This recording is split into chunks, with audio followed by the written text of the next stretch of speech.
Good morning, everyone.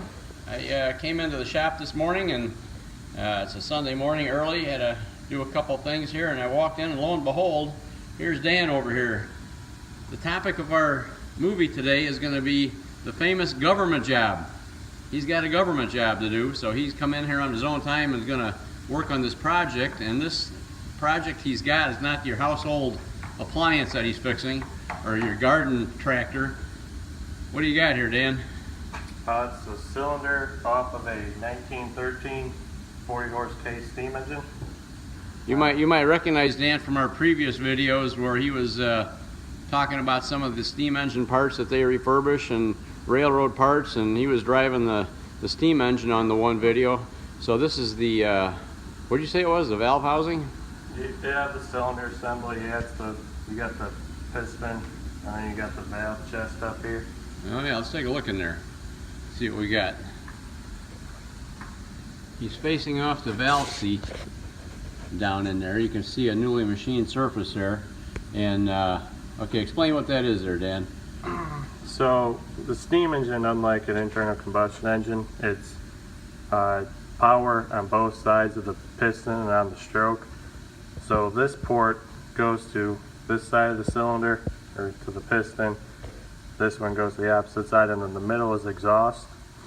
So there's a valve in here, and when the valve travels, it uncovers this port, lets steam in there, drives the piston back, but then the exhaust has to go somewhere, so there's a cutout in the valve, and the exhaust goes from this port, goes out here, and then out the stack.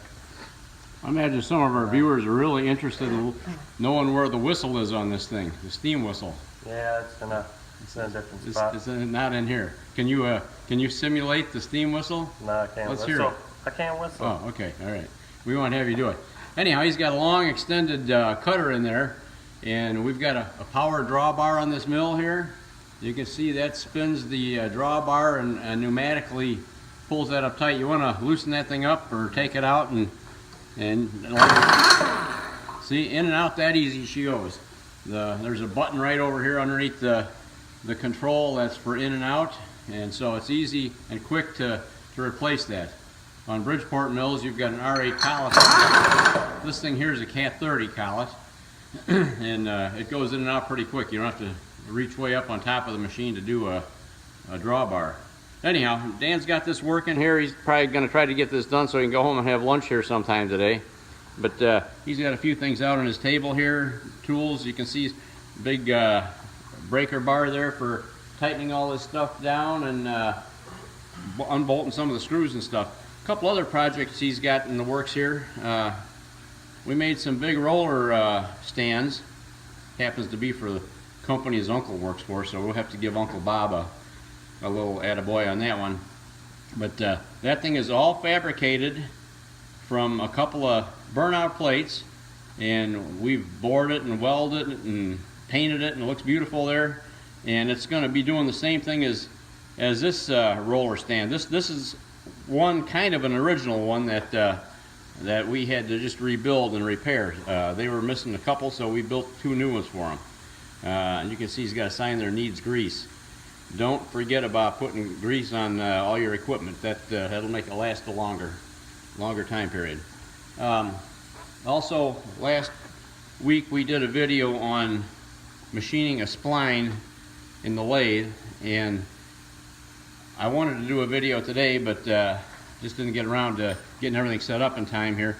We're going to use a dividing head, or talk about how a dividing head is used, and give you a little rundown on that. Maybe our next video will have that in there, because we cut that bronze spline, if you remember, in a CNC lathe with live tooling. The cutter was ground specifically to fit the shape between the teeth on the spline. So not everybody's got a CNC lathe with live tooling, so we're going to go and walk that job backwards so you can see how splines can be cut if you don't have a live tool lathe, or you might have a dividing head or an indexing head, or you might not have that. And so there's more than one way to skin a cat, so we're going to talk about that. So anyhow, Dan's going to wave goodbye to you here. and we'll have another video out for you here probably sometime next week. Have a good one. So long.